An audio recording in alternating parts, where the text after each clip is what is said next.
Civil सेवा के नतीजे आ चुके हैं और आपको बता दें कि देश के लाखों उम्मीदवारों में से कुछ ही देश सेवा के लिए सिविल सर्विसेज को ज्वाइन करेंगे। ये रास्ता आसान नहीं होता है।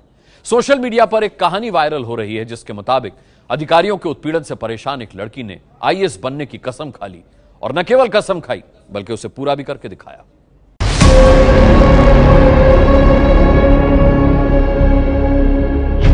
दावा है कि ये लड़की अधिकारियों के उत्पीड़न से परेशान होकर आईएएस बन गई है। दावा है कि इस लड़की ने तमाम मुश्किलों से लड़ते हुए ये जिद पकड़ी थी कि एक दिन वो आईएएस ऑफिसर बनकर दिखाएगी और इस जिद के पीछे था अधिकारियों से उसके पिता को मिलने वाली डांट।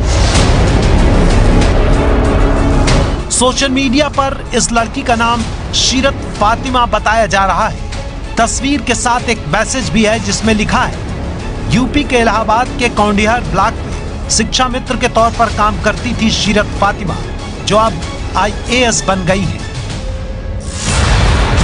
एक सहायक शिक्षिका के आईएएस ऑफिसर बनने की यह कहानी फिल्मी लग रही थी, इसलिए वायरल सच ने इस कहानी की सच्चाई जानने के लिए तहकीकात शुरू की।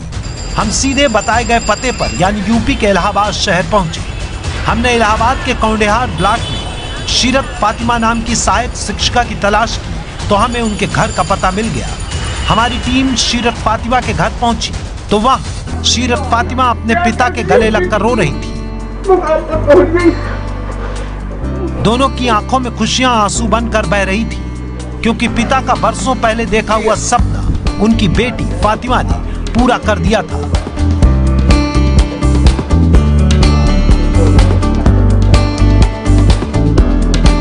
घर में लोगों का हुजूम था, मिठाइयां बांटी जा रही थी और इस पूरे माहौल को देखकर यह साफ हो चुका था शीरत फातिमा का चयन सिविल सेवा के लिए हो चुका था। लेकिन शीरत फातिमा के आईएएस बनने के पीछे की कहानी फिल्मी है या नहीं, ये जानना अभी बाकी था। हमने शीरत से बात की और उन्हें सोशल मीडिया में उनके बारे में किए जा रहे दावे के बारे में बताया। उनसे ये जानने की कोशिश की और पूछा कि आखिर सिविल सेवा के लिए तैयारी करने का फैसला क्यों किया। मेरे पापा ने मुझे ये इंस्पिरेशन दिया था कि तुम एक डीएम बनना, क्योंकि बीइंग लेखपाल, वो एक लेखपाल है तो उन्होंने हमेशा डीएम को अपने ऊपर देखा है, तो उनकी नज़र में डीएम ही सबसे बड़ा इंसान है इस दुनिया का, तो वो अपनी बेटी को वही बनाना चाहते थे। तो बस गांठ बांध ली तभी से कि बस करना है तो यही करना है। शीरत ने साफ किया कि पिता के सपने को पूरा करने के लिए उन्होंने 9वीं क्लास में ही सिविल सेवा में जाने की ठानी थी और कड़ी मेहनत करने के बाद आज अपने पिता के सपने को पूरा किया। हमने शीरत के पिता अब्दुल गनी से बात की और पूछा कि उन्होंने अपनी बेटी को डीएम बनाने का ही सपना क्यों देखा। उन्होंने जो जवाब दिया उसे सुनकर देश के हर पिता को सीख लेनी चाहिए। नौकरी पीरियड में लेखपाल जब 90 में ज्वाइन किया तो उस वक्त हमारी वीआईपी ड्यूटी लगती थी, डीएम, कमिश्नर, एडीएम सारे अधिकारियों के साथ में रहना जो है। तो उस वक्त ख्याल आया कि हम लेखपाल, हम भी इंसान हैं, ये भी इंसान है और ये भी किसी माँ बाप के बच्चे हैं, तो हम अपने बच्चों को क्यों ना ऐसी पढ़ाई पढ़ाएं कि ये भी डीएम, कमिश्नर बन सकें। हमको महसूस ऐसा हो रहा है कि हम जमीन से आसमान में पहुंच गए। लेकिन अब भी यहाँ इस बात का जवाब नहीं मिला था कि क्या शीरत फातिमा के आईएएस बनने के पीछे उनके पिता का अधिकारियों द्वारा किया गया उत्पीड़न है।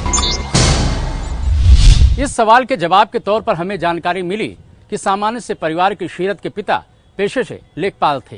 कई बार नौकरी के दौरान उन्हें अधिकारियों से डांट पड़ती तो वो झल्ला उठते थे। कई बार अफसरों के सामने जलालत झेलने के बाद पिता ने अपनी बेटी शीरत को बड़ा अफसर बनाने का सपना देखा था। तब शीरत की उम्र महज 4 साल थी।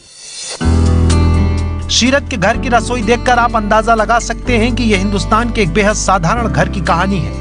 मंजिल तक पहुंचने में पैसा रुकावट न बने इसलिए शीरत ने पहले बीएड किया और फिर प्राइमरी स्कूल में टीचर बन गई। यहाँ आपको बता दें कि शीरत फातिमा की कहानी खुद किसी फिल्म से कम नहीं है। मैंने एक मूवी देखी थी मांझी, उसमें बोला था जब तक फोड़ूंगा नहीं तब तक छोड़ूंगा नहीं। बस शायद वही दिमाग में था कि बस जब तक निकालूंगी नहीं तब तक चैन नहीं लूंगी, कुछ भी दिक्कत आए। भाई वो इंसान जब सड़क बना सकता है पहाड़ खोद के, तो यूपीएससी तो इंसान निकाल ही सकता है। इसलिए हमारी पड़ताल में अधिकारियों के उत्पीड़न से परेशान पिता की एक बेटी के आईएएस बनने का दावा सच साबित हुआ है।